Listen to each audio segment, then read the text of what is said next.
Good morning, Ricky. Good morning, everyone, and welcome to Eva's Corner, where we talk about all things womanhood, motherhood, and the juiciness in between.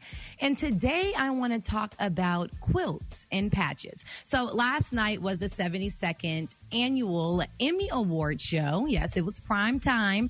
And I must say last night was quite a bit different because of COVID-19. There are a lot of things that were done that were unprecedented. A lot of the award winners, nominees receive their awards at home, and we get to see them like at home around their family in the living room. But I usually watch the award show, not for what Gary watches it for, because I know he watches for the fashion and the red carpet.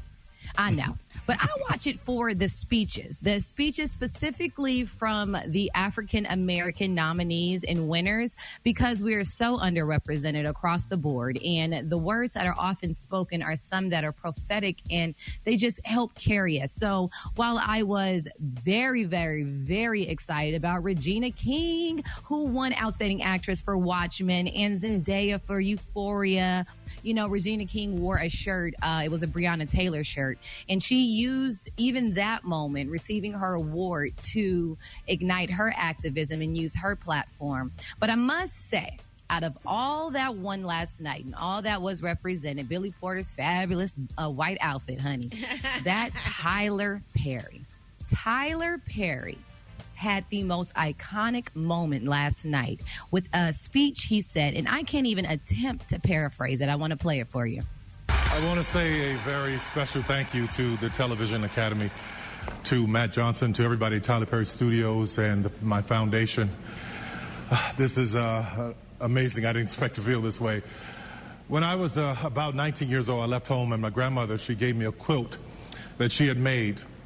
And this quilt was something that I didn't really care for. It had all these different colors and these different patches in it, and I was quite embarrassed by it. I had no value in it at all. When the dog got wet, I dried him off with it. When I needed to change the oil on the car, I laid it on the ground. I had no respect for this quilt. Many years later, as I was walking past one of those fancy antique stores that I could finally go in and shop, I saw in the window a quilt that looked just like the one that she had given me. And as I'm in the store wondering where that quilt was, there was an attendant who walked up to me and said, "Let me tell you about this quilt. It was made by an African-American woman who was a former slave, and each patch in the quilt she had put in represented a part of her life. One part was from a dress that she was wearing when she found out that she was free. Another part was from her wedding dress when she jumped the broom." And as I was hearing this story, I became so embarrassed. Here I was, a person who prides myself on celebrating our heritage, our culture, and I didn't even recognize the value in my grandmother's quilt. I dismissed her work and her story because it didn't look like what I thought it should. Now, whether we know it or not, we are all sewing our own quilts with our thoughts, our behaviors, our experiences, and our memories. Like in my own quilt, one of my memories when I was about 10 years old, I remember my father standing at the door, and I was wondering why he stood there so long. He was frustrated, and he walked away, and I asked my mother what was going on. She said he had worked all week, and he was waiting for the man to come and pay him, and he never did. They needed the money at the time. And I tell you, she was so frustrated, she turned to me and she said, "Don't you ever stand by a door waiting for white folks to do nothing for you."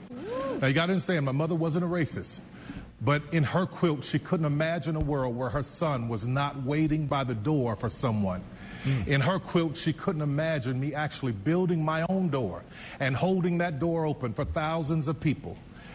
In my mother's quilt, she couldn't imagine me owning land that was once a Confederate Army base, where Confederate soldiers plotted and planned on how to keep blacks enslaved.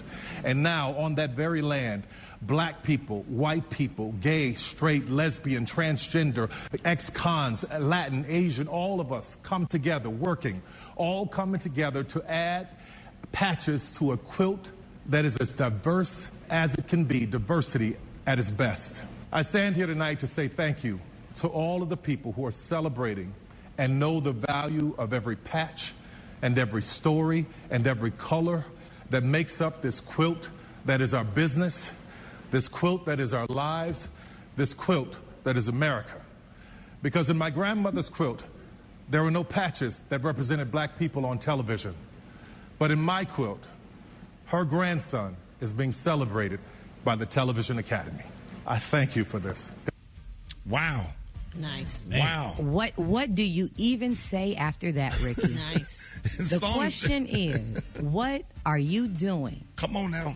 to sew a proper patch on the quilt and the fabric of Black America? That's There it Eva's is. Corner.